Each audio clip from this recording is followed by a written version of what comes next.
always a depth that is unseen, and you can always make something out of it.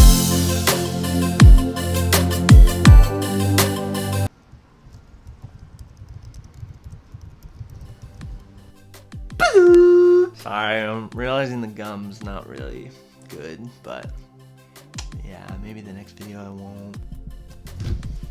Alright everybody, today we're going to talk about rules and expectations, because they are possibly controlling things that you're doing, and that's no bueno. So stick around, give you a couple tips. Great to have you along again. Happy Tuesday. Penguin.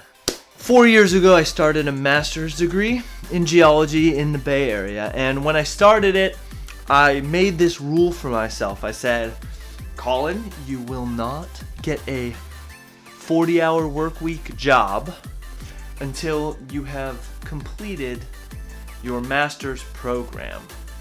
And this was good, because this really motivated me to make a lot of moves, to do a lot of stuff, to make progress on my graduate degree, and within a year and a half I'd finished my classwork, which was faster than I'd intended it to be. It's a 2-year program, so I was ahead of schedule. But then I had to finish this research project, and it dragged on. I wasn't going as fast as I wanted, or getting it done as quickly as I wanted, because I had this urgency mindset again that I've talked about in the past video. And so over time, this rule stuck with me. So I maintained this rule of I cannot get a job until I finish my master's program. And because of this, it became extremely debilitating as my circumstances changed, because I was making really low income. I wasn't willing to take out any more loans to afford rent, etc. And so I took steps that were required. I was living in a truck. I was eating rice and beans and vegetables a lot.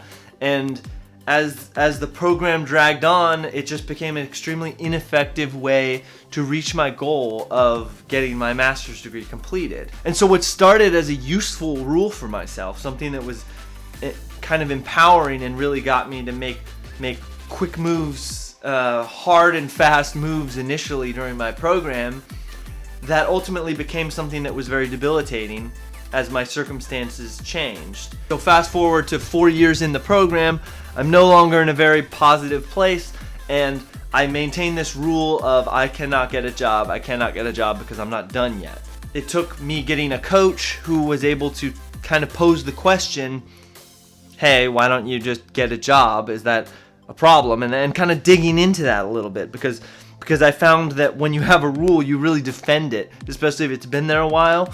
So my coach asked, well, can you get a job? And I was like, no, I need to finish the program. And she said, well, can you still finish the program and with a job? And I said, yeah, but it'll take me longer. And she said, well, is there a time limit? And I said, not really one that's going to be pertinent in this case.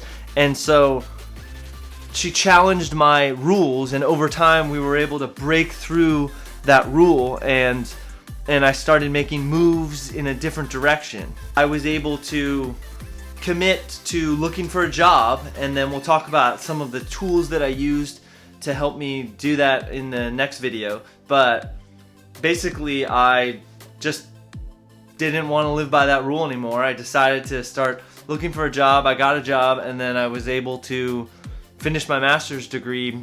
It took a little bit longer, but I was able to finish it, and I had significantly more income, and I was much more secure, and I moved out of a truck and into my house, into a house.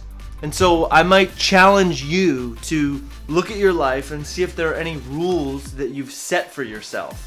Maybe it's about relationships, like I only can be with this type of person, or I'm not gonna do this in a relationship, or I won't do that unless this. These sort of rules that maybe we set them in a time in our life that they were empowering, they were helpful, but over time, they were not. And so I don't really have a very specific tactic for destroying your rules. However, if you take the time to start paying attention to them, I would argue that by doing that, I think that alone is a pretty important step, because you realize what is potentially hindering you, and then you can at least decide to change it. And maybe I'm not sure what rules would be better, but I'm sure that there are delicious and fruitful and bountiful and spectacular rules that are just waiting for you. So get excited about personal empowerment. Maybe destroy some rules of yours, maybe set some new rules. Have a great week. Happy Tuesday. This is Personal Empowerment with Colin Phillips, and have a great freaking week. Stay stoked, everybody.